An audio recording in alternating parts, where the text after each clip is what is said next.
Peter Strzok and Lisa Page were compensated $1.2 million and $800,000 respectively for having allegedly had their privacy violated through the disclosure of their text messages. Had you been following this? Yeah, I mean, it's just a payoff. I mean, it's the Biden administration giving them a payoff and rewarding them for all of their activities in sabotaging President Trump. I mean, I have a legitimate case against the FBI on behalf of former FBI agent Robin Gritz. They're not doing anything to resolve those kind of cases. So it shows how corrupt the system is.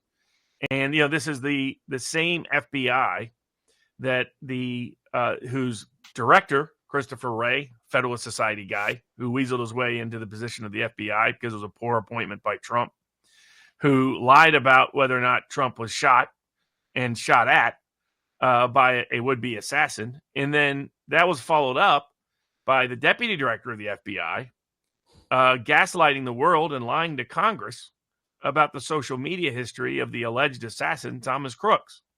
That he said that they had found an unidentified account. What he didn't tell anybody, it was an account on Gab. And it suggested that he was, right-wing and anti-Semitic and anti-immigrant. It was completely false.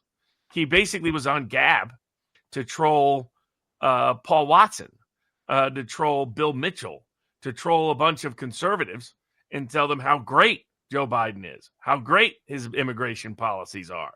There was nothing about him that was anti-Semitic or anything else. He was, by at least to what degree we have any political footprint, a lefty, a donor to the left.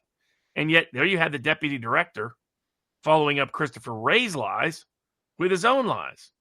And in the same week, they're paying off a couple of criminals who are operating at the top of the FBI, Peter Strzok and Lisa Page, in the same week.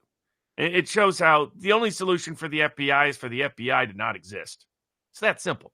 That they have proven themselves incapable of being a constitutionally compliant law enforcement body. They will weaponize their power to misuse it and abuse it against civil rights and civil liberties of dissidents in America.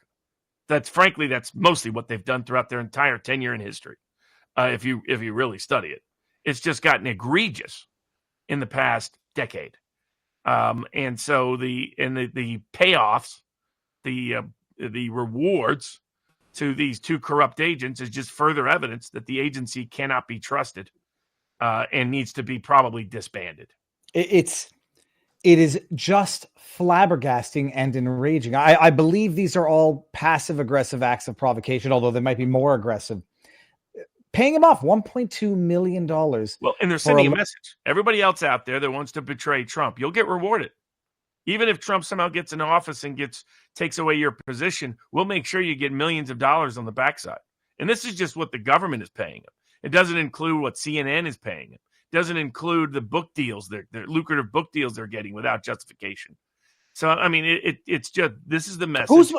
To betray Trump, sabotage Trump. And they do this at the same time the FBI is busy covering up whatever really happened in the assassination attempt of Donald Trump. So, I mean, it's not, the timing is not unintended.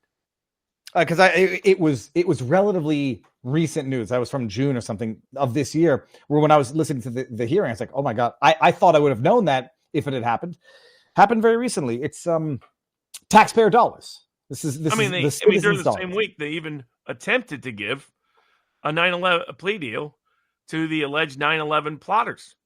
And it got so much public blowback on the eve of an election that they had to withdraw it. Now, I don't know what the heck the court of Guantanamo is. I'm still not a fan of these, these courts that aren't courts, laws that aren't laws, covered but not covered by our Constitution. Not a fan of this. But the fact that they were even contemplating such a special deal to such individuals on the eve of the election just gives you a sense of where the mindset is of this administration.